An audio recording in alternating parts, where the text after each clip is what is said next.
Boa tarde, meu povo. Espero que vocês estejam todos muito bem aí, tá ok? Aqui quem vos fala é o Hélio Santana, do canal Desmontando os Mitos. É isso aí, galera. Um prazer enorme estar com vocês aí de novo. E hoje a gente vai estar desmontando aí uns 4 mitos de uma porrada só aí, tá bom? Eu espero fazer esse vídeo hoje sobre Mateus. Espero fazer mais um vídeo sobre Mateus para poder fechar toda essa parada das mentiras grotescas que estão no livro de Mateus. Eu acho que mais um vídeo sobre esse aí a gente consegue sim fechar aqui e depois a gente vai partir para outras coisas, porque o que não falta aqui na Bíblia são contradições aqui, incoerências, para a gente estar sempre, né, mostrando isso para vocês aí. Queria fazer um pedido também a vocês. Seguinte, galera, é um favor, tá bom? Se vocês não puderem me ajudar, vocês ficam numa boa, porque vocês não vão para inferno nenhum se vocês não puderem me ajudar também, tá ok? Eu vou deixar depois o Pix na descrição e nos comentários aí, tá ok? Se vocês depois puderem me ajudar com o Pix, olha, eu tô sendo sincero, eu preciso comprar um computador para poder fazer uns vídeos melhores, para poder até fazer divisão aí de tela, para estar passando os conteúdos melhores para vocês aí.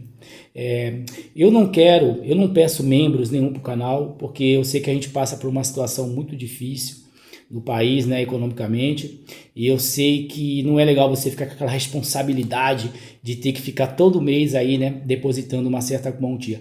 Sem contar também que o YouTube faz uma puta sacanagem com isso, né? Não sei se vocês sabem disso, mas quando você é membro de qualquer canal que seja, não é 100% do valor que você deposita que vai pro dono do canal, não. O YouTube fica com 30% de todo o valor arrecadado, tá ok? E eu também não quero comprometê-los para ficar com essa coisa presa de todo mês aí ter que ficar com essa obrigação de fazer um depósito, nem nada. Eu não acho isso legal. Mas se vocês puderem me ajudar aleatoriamente, eu vou deixar o Pix aí, qualquer quantia, R$ 5, R$ 3, não importa, tá bom? E não é obrigação, galera, tá bom? É um favor, tô pedindo um favor mesmo, tá bom? E repetindo aqui, tá? Se não puderem também dar, fiquem, ó, de boa, tá? Vocês não vão pro inferno por causa disso, não, tá bom, gente? Mas, ó, galera, voltando aqui, o assunto é o seguinte. Hoje a gente vai falar sobre as mentiras aqui de Mateus aqui, e eu vou estar toda hora provando biblicamente como que o suposto pseudo aí, né, escritor de Mateus, ele vai lá no Velho Testamento, ele fica toda hora indo lá pesquisando o que tem no Velho Testamento, para ficar colocando no novo livro aqui que ele está criando aqui, tá bom? Para quê? Para dar a intenção que o que estava profetizado lá no antigo livro, estava ocorrendo agora de fato aqui com o mito Jesus aqui, tá bom, galera? Olha só, a gente vai começar hoje pelo capítulo 21 do livro de Mateus, lá no versículo 5. Olha só aqui o que o vigarista tenta fazer aqui, né, galera? Olha só, versículo 5 do livro de Mateus, galera, capítulo 21. Digam ao povo de Jerusalém, agora o seu rei está chegando. Ele é humilde e está montado num jumento e num jumentinho, filho de jumenta. Ou seja, chega a ser até engraçado isso, né? Ele está sentado num jumento e num jumentinho. Como poderia, né, um ser ficar sentado ao mesmo tempo num jumento e num jumentinho, né? Deve ser muito engraçado essa cena. Só que acontece o seguinte, cara. Da onde o cara tirou isso daqui para encaixar aqui? Olha só, a gente vai lá agora, a gente vai abrir no livro de Zacarias, galera, tá bom? Lá no capítulo 9, olha só, versículo 9, né? Vai estar escrito o seguinte, ó. Alegre-se muito, povo de Sião, moradores de Jerusalém, cantem de alegria, pois o seu rei está chegando. Ele vem triunfante e vitorioso, mas é humilde, e está montado num jumentinho, filho de jumenta. Vocês estão entendendo? Ou seja, o escritor vai lá em Zacarias. Por quê? Porque está escrito o seguinte, ó, o futuro rei de Israel. Né? Então, como eles querem colocar aqui o mito Jesus como o rei de Israel, eles iam lá e viam o que estava predizendo que iria acontecer. Só que eles são salafrários, porque eles pegam um versículo isolado aqui, né, e colocam lá. Mas quando a gente vai, que nem eu falo, ler todo o contexto, né? Quando a gente vai ver todo o contexto, a gente vê que isso aqui não se aplica nada a Jesus algum. Aí você vai perguntar o seguinte, Eli, por que isso não se aplica a Jesus? Por causa de uma pergunta que eu vou fazer.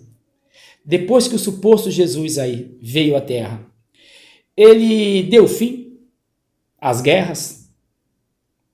Não, do contrário, foi depois do advento do cristianismo que mais guerras religiosas começaram a ter também no mundo, né? Contribuindo, ajudando para essa eloquência, para essa loucura insana que é brigar por causa de um ser imaginário. Então, olha só, quando vocês vão lá no livro de Zacarias, capítulo 9, versículo 9, e não fiquem presos apenas ao versículo 9, olha o que a gente tem aqui, dando continuidade aqui, tá bom? Versículo 10, ó. Ele acabará com os carros de guerra, diz quem acabará? O mesmo aqui, ó, tá? Ó, vou ler desde o versículo 9. Alegram-se muito o povo de Sião, moradores de Jerusalém. Cantem de alegria, pois o seu rei está chegando. Ele tem triunfantes e vitoriosos, mas é humilde e está montado no jumento, num jumentinho, filho de jumenta. Ele acabará com os carros de guerra de Israel e com a cavalaria de Jerusalém.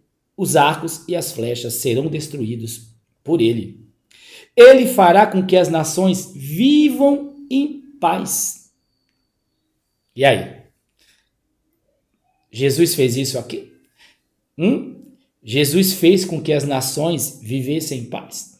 Óbvio que não. Então é óbvio que essa passagem de Zacarias nada tem a ver com Jesus algum, porque Jesus não cumpriu isso aqui. Jesus não chegou na terra aqui e instalou a paz na terra. Então, para você ver como que o safado, mentiroso, desonesto do pseudo-escritor de Mateus, ele ia lá, pegava coisas totalmente fora do contexto para aplicar no novo livro que ele estava escrevendo aqui. Vocês veem só como ele é desonesto? Porque se isso aqui tivesse sendo aplicado a Jesus, Jesus iria instalar a paz na terra, galera. E isso nunca ocorreu, como eu disse anteriormente, do contrário. Após o advento do cristianismo, mais guerras começou a existir na terra, como já não bastasse as guerras de outrora, né? Mais o motivo agora é para você matar em nome de seres imaginários. Continuando aqui o estudo aqui de Mateus, galera, olha só o que acontece aqui. Quando a gente vai ainda no livro de Mateus, só que lá no capítulo 22, no versículo 44, essa daqui é para acabar de vez aqui com essa mitologia idiota aqui, né? Olha só o que vai dizer aqui, né? É sobre a pergunta sobre o Messias, quem ele é e tal. Aí, bem no versículo 44, o pseudo-escritor de Mateus aqui é o que ele faz. Ó. O Senhor Deus disse ao meu Senhor. Eu vou ler só um pouquinho antes aqui para vocês entenderem do que se trata, tá? Sobre o versículo 44. Então, por que é que Davi, inspirado pelo Espírito Santo, chama o Messias de Senhor? Pois Davi disse, olha só. Aí ele vai colocar aqui algo que Davi disse lá, e depois a gente vai abrir no livro lá para saber o que tal Davi está falando. Aí ele coloca o seguinte, o Senhor Deus disse ao meu Senhor, sente-se do meu lado direito, até que eu ponha os teus inimigos debaixo dos teus pés. Quando o pseudo-escritor de Mateus coloca isso aqui, aplica isso no Novo Testamento, ele já está caindo em contradição. Tá? Porque o que acontece?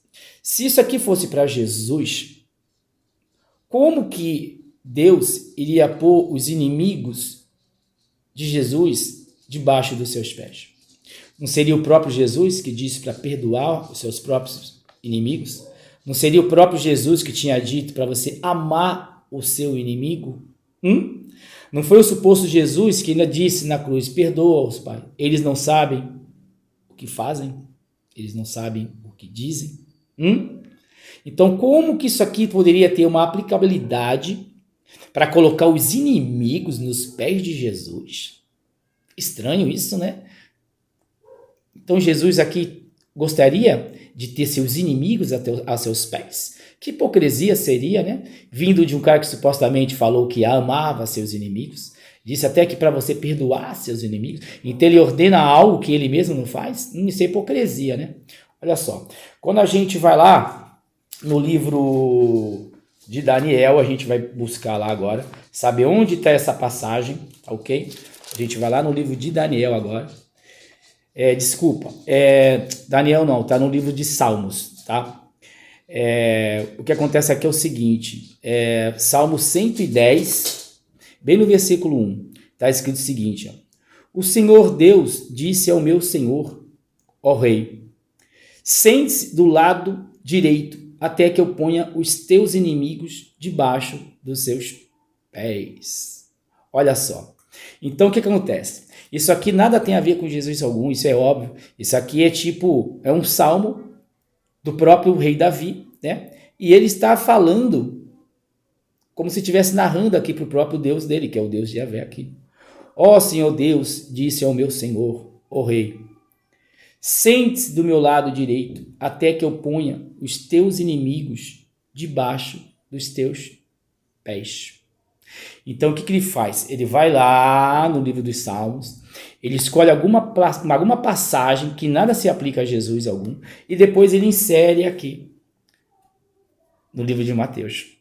Só que é o seguinte, cara, a mentira tem perna curta.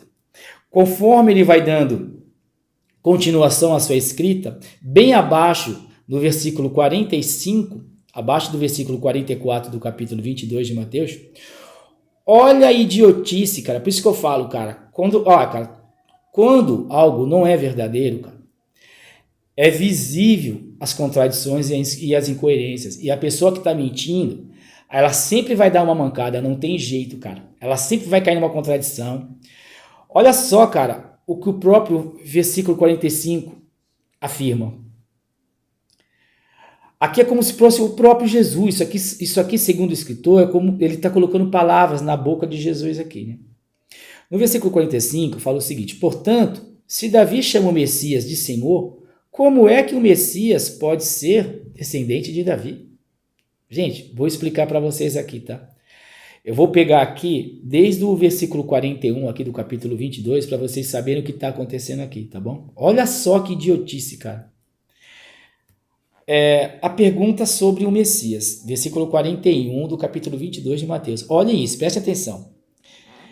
Quando os fariseus estavam reunidos, Jesus perguntou a eles, né? Então imagina lá, né? Jesus está chegando lá, tinha os fariseus reunidos, Jesus pergunta para eles, o que vocês pensam sobre o Messias?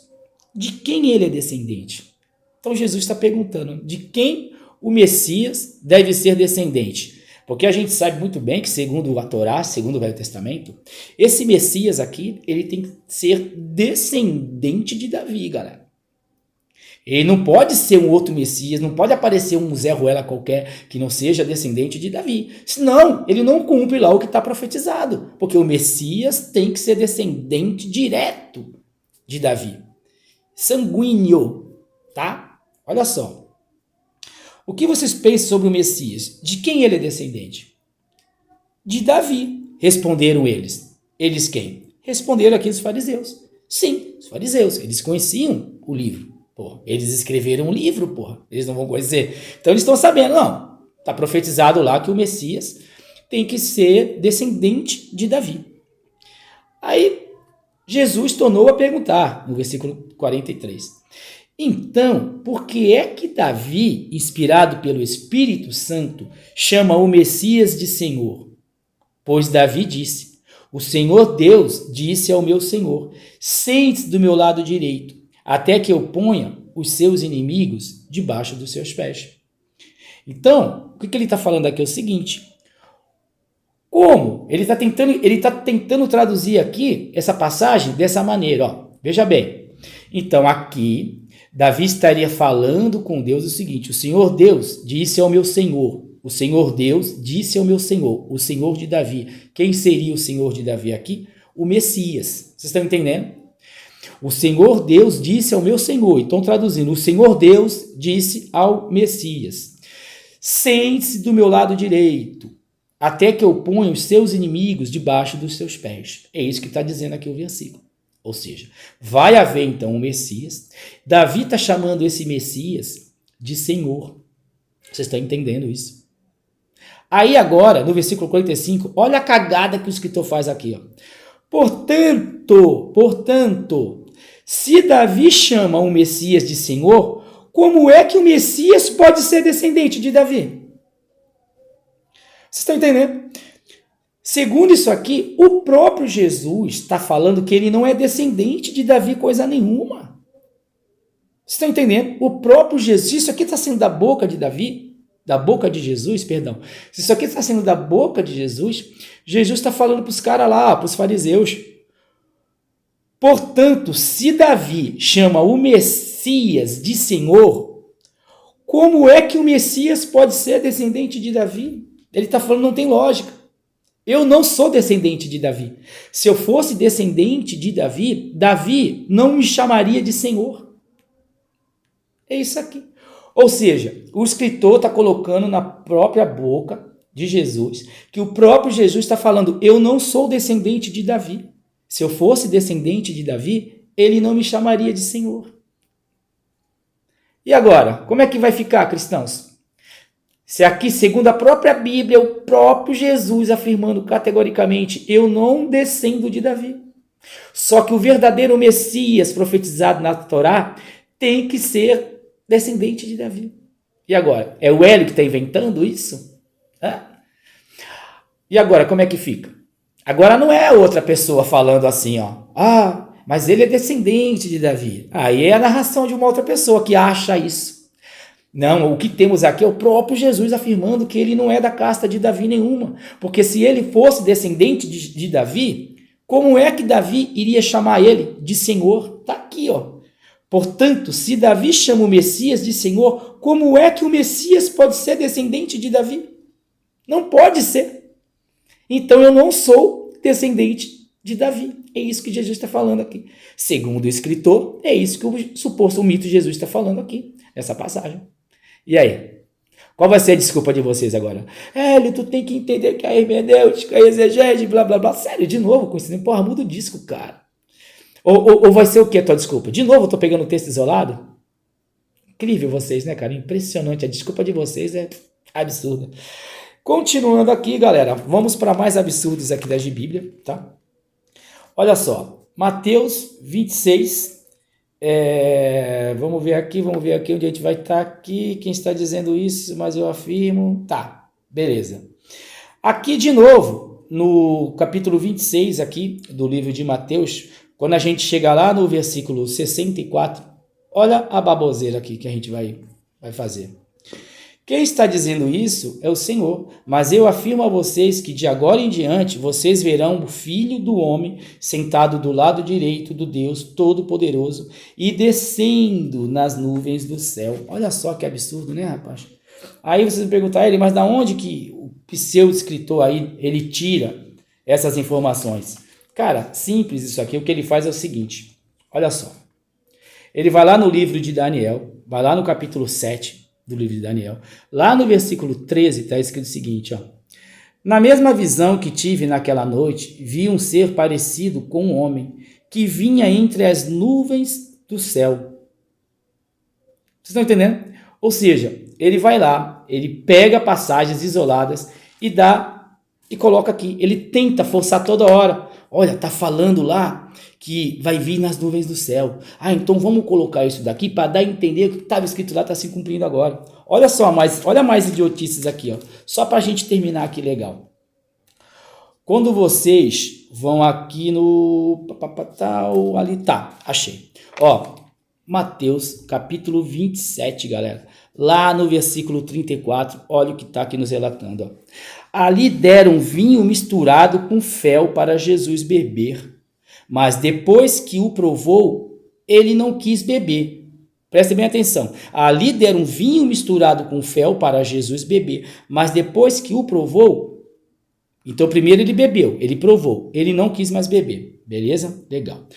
Onde está inserido isso aqui? Quando a gente vai lá agora, a gente vai abrir lá dos Salmos 69, versículo 21, está escrito o seguinte, quando estava com fome, eles me deram veneno. Quando estava com sede, me ofereceram vinagre.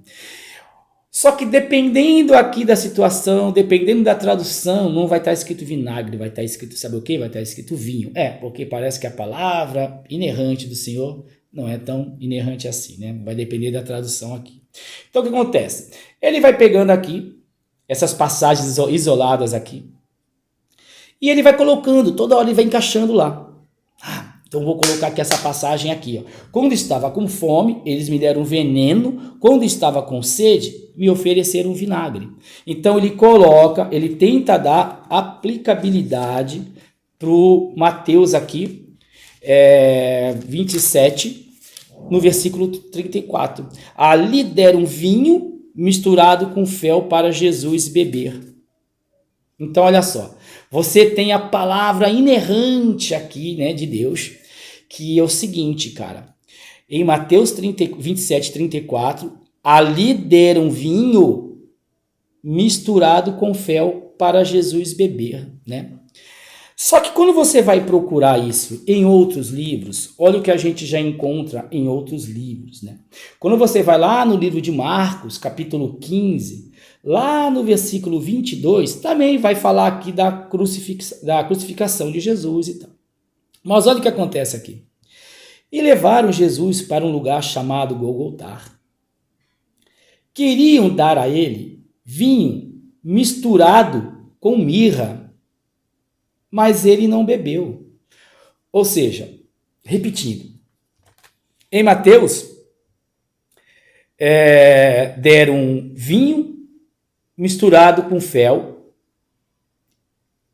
e ele não quis beber. Então é isso que aconteceu de fato, porque a Bíblia não se engana, galera. Ó, a Bíblia não erra, não existe uma contradição sequer, e todos esses livros aqui foram inspirados pelo Espírito Santo. Então o Espírito Santo não ia dar uma informação para Mateus e ia dar uma informação para Marcos totalmente contrária, né, galera? Não pode, não é verdade? Então olha só, lá no capítulo 27 de Mateus, no versículo 34, tá? Capítulo 27, versículo 34. O Espírito Santo inspirou aqui o escritor aqui de Mateus a escrever que é o seguinte: deram vinho misturado com fel. Mas depois que provou, ele não quis beber. Então aqui primeiro vai falar que era vinho com fel e que Jesus bebeu, tá? Ó. Mas depois que provou, então ele bebeu. Ele não quis beber, então ele bebeu, depois não quis mais beber. Mas ele bebeu, ele provou. Já em Marcos, olha só que coisa. Queriam dar a ele vinho misturado com mirra. Esquece o fel, tá? Esquece o fel. Não era mais fel agora. Agora o Espírito Santo está inspirando o escritor a escrever aqui que não era fel, era mirra. Mas ele não bebeu. Tá? Então esquece aquela parada lá que ele chegou a provar e depois não quis mais. Não, aqui ele não bebeu mesmo, não tem jeito. Aqui ele não bebeu, não teve como, porque a palavra do Senhor não erra. Então não bebeu e não quis mais. Em Marcos ele simplesmente não bebeu mesmo, não quis nem provar, nem provou, tá? E quando a gente vai lá no livro de João, no capítulo 19, a gente vai ter a mesma historinha ocorrendo, só que já dessa forma agora, ó. Livro de João 19, lá no versículo 29, vai falar também a respeito dessa passagem aqui. Então vai fazer o seguinte: havia uma vasilha cheia de vinho comum. Agora era só vinho mesmo, tá? Esquece o vinagre, tá bom? Esquece a mirra, esquece o fel, já não existe mais fel nem mirra aqui. Não, agora já é só vinho mesmo, tá, galera? Ó, havia ali uma vasilha cheia de vinho comum. Molharam no vinho numa esponja, puseram a esponja num bastão e a encostaram na boca de Jesus. Quando ele tomou o vinho, agora aqui ele já tomou. Vocês estão entendendo? Aqui ele já tomou o vinho. Esquece Marcos que fala que ele não bebeu. Não, esquece isso daí. Não, porque João agora já está falando o seguinte. Não, Mateus está errado. Mateus, não era vinho, porra. Não era vinho com fel. Aí vai vir o Marcos aqui, ó. Não era vinho com fel. Era vinho com mirra. E ele não bebeu, não. Aí vem o João. Não. Esquece esse negócio aí de vinho com mirra, com fel. Esquece a parada aí. Era só vinho mesmo. E ele bebeu sim. Bebeu e morreu. Acabou. Fim doce. Então é isso aí, galera. Você está entendendo? São contradições aqui em cima de contradições. Aí a pessoa não lê essa porcaria toda. E ela vem falar, sabe o que pra mim? Não, Hélio, esse livro aqui, ó, não tem um errinho sequer, rapaz. Rapaz, o livro é corretíssimo assim, ó, do princípio ao fim, cara. Não tem um erro, cara. Aí vem os crentes aqui, os desonestos, né? Porque, ó, o cara tem que ser muito desonesto pra tentar passar a mão numa porcaria dessa aqui. Com aquelas, né? Não, tu tem que vir que no contexto e blá, blá, blá, porque a hermenêutica... Puta, cara, e não mudam, né? Já repararam? Eles não mudam disco, cara. É sempre as mesmas porcarias de desculpas, cara. Sejam honestos, cara. Porra, sejam honestos, cara. Não, realmente, ó, tem contradição, sim. Tem, não tem como fugir disso, cara. Cara, se você precisa ser desonesto pra defender essa merda, você tá provando pra mim que a fé é essa bosta aí, ó. O que é ter fé? Ter fé é ser desonesto. Olha que ridículo isso, cara. Você tem que falar pra mim que você tem que ser desonesto pra continuar crendo nessa porcaria toda. Porque você tem que ser desonesto pra falar que não existe contradição na Bíblia. Cara, tô lendo, cara. Tá aqui, ó. Não tem como. Você vai pegar sua Bíblia, você vai ler esses capítulos, você vai ler esses versículos que eu tô citando. Você sabe que tudo isso tá lá também, tá na sua Bíblia também, cara.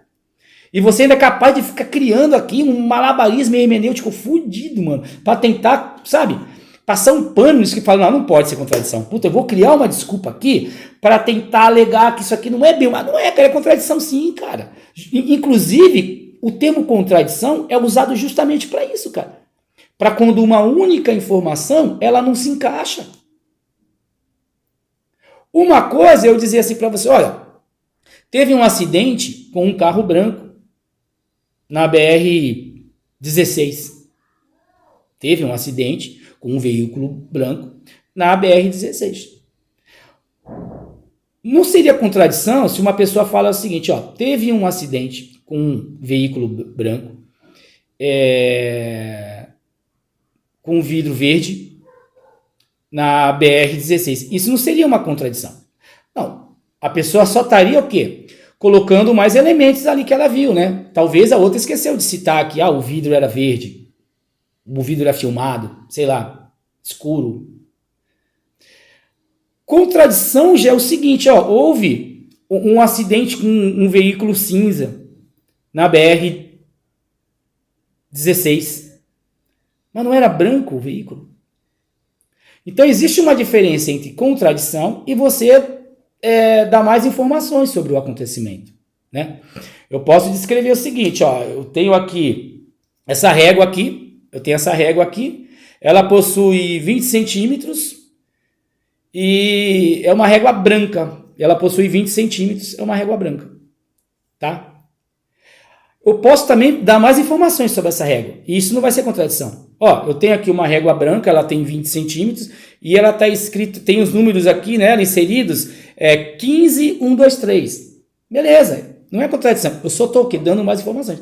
Agora, a partir do momento que eu falo o seguinte, ó, eu tenho uma régua aqui, ela é branca, tem 25 centímetros, opa, contradição. Ela tem 20 centímetros. Uma informação me disse que ela tinha 20 centímetros, a outra vai me falar que ela tem 25. Então, cara, não adianta vocês quererem passar pano para isso aqui, para falar, não, é porque um deu uma informação, o outro deu outra, não. Isso poderia ter ocorrido? Poderia.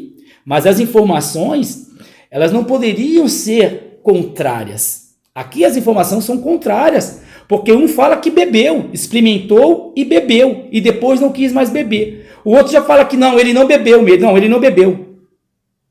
Não fala que ao menos experimentou, não, fala, não, ele não bebeu. Um fala que era lá, vinagre com mirra. O outro fala que era vinho com fel. Cara, não tem como, cara. Aí uma coisa ele fala assim, pô, o cara morreu ali porque, sei lá, foi atropelado por uma bicicleta. E o outro diz, porra, né, ele foi atropelado por uma moto. Cara, lógico que é contradição, cara. Foi bicicleta ou foi moto? Galera, eu vou ficando por aqui porque é o seguinte, cara. Essas desculpas que esses crentes usam aí, cara, nossa, é absurdo, cara. Então, galera, só reforçando, muito obrigado. Aí tá, eu acho que mais um vídeo desses aqui sobre Mateus e eu encerro essa parada aqui sobre Mateus e vamos abordar mais outras coisas aí. E eu peço de novo encarecidamente, quem puder me ajudar aí, tá? Vou deixar o meu Pix aí. Por favor, me ajudem sim, sabe? Poxa, eu preciso muito desse computador aí. E, cara, vai ser um presentaço se vocês puderem me ajudar aí. Valeu? Galera, fiquem na paz aí. Valeu!